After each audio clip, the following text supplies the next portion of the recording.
一番最初の乗馬のいろはじゃないけど、最初は右に曲がる時は右の手綱を引いてくださいね、左に曲がる時は左の手綱を引いてくださいねって、乗馬の始めを教わるんですけれども、実際には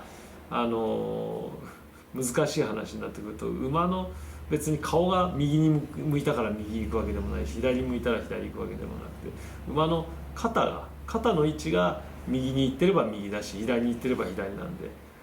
要するにステアリングっていうのは馬の肩の部分、逆に後ろが駆動、車で言ったら駆動なんで、だから肩を動かせないと方向、肩を動かすことが要はステアリング、方向を指示するようなことになるんで、馬の肩を右に持っていければ右に走ってくれるし、左に持っていければ左に走ってくれるし、だから内側の手綱だけだったら、内側の手綱、右の手綱を引っ張りなさいって右の手綱だけ引っ張ったら、本来は馬は引っ張られたら嫌だから左の方に本当は逃げていってしまう、肩が逃げていってしまう。ですから外側から肩を押してあげたりだとかして、馬の肩を右に行かせたかったら右の方に持っていければ右に馬は曲がってくれる。左から押したり、左の拳で押したりだとか、そういうのも複合的に行って馬が自分の思い通りのラインをトレースしてくれる。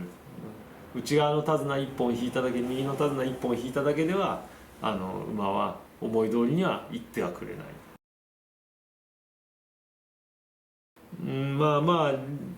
難しいぐらい細かい扶助でやってるのはやっぱり上手なライダー。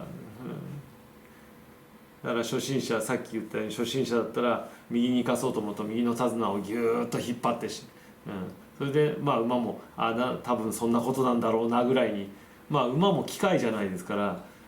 ライダーに合わせてくれることがあるんで、この人は右に行きたいと思ってるんだろうなと思って馬がやってくれる場合もある。逆に意地悪な馬でそれをされればされるほどやりたくないなと思ってやってくれない馬もいます。こういうことをしたいんだろうなって馬の方がベテランの馬だと分かってくれたりする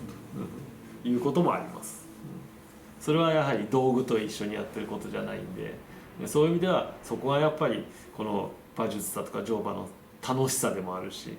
馬と人お互いが助け合ってやるようなのが馬術ですから。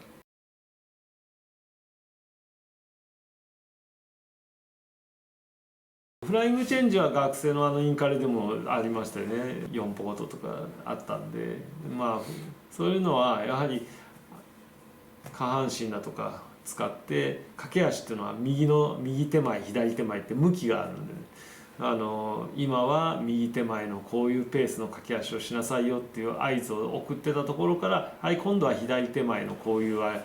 れをしなさいよって合図を切り替えることを馬がちゃんと反応してくれて、で右手前だったのが今度左手前やるんですね。それでまた4歩したらまた右手前やるんですね。馬がだから繊細に非常に研ぎ澄まされて、ライダーの話を聞こうとしている状態であれば正しくそれが正確にできると。だからいくら調教されてる馬であってもやはり、そういう馬が聞く耳を持ってくれてないような状態であればライダーが合図を送っても無視されてしまうかもしれないし、タイミングが遅れてしまうかもしれないし。右手前の駆け足の合図を出すためにはまず右内包姿勢といって馬が少し右に屈曲している状態、右に屈曲している状態を取らせといて、で内側の足、右足はライダーの右足は体の真下で、左足外側の足はちょっと後ろに引いてあげて、それで合図を出してあげると馬がこれは右の駆け足なんだなというのが分かる。それでだから逆に左手前だったら左足が自分の体の真下、右足は後ろと、そういうのを駆使しながらそういう足の入れ替えをしたりだとか、そういうことでいろいろ馬に伝わる。ですから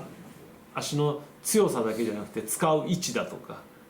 使うタイミングだとかで馬にこういう歩き方をしなさい、ああいう歩き方をしなさいと。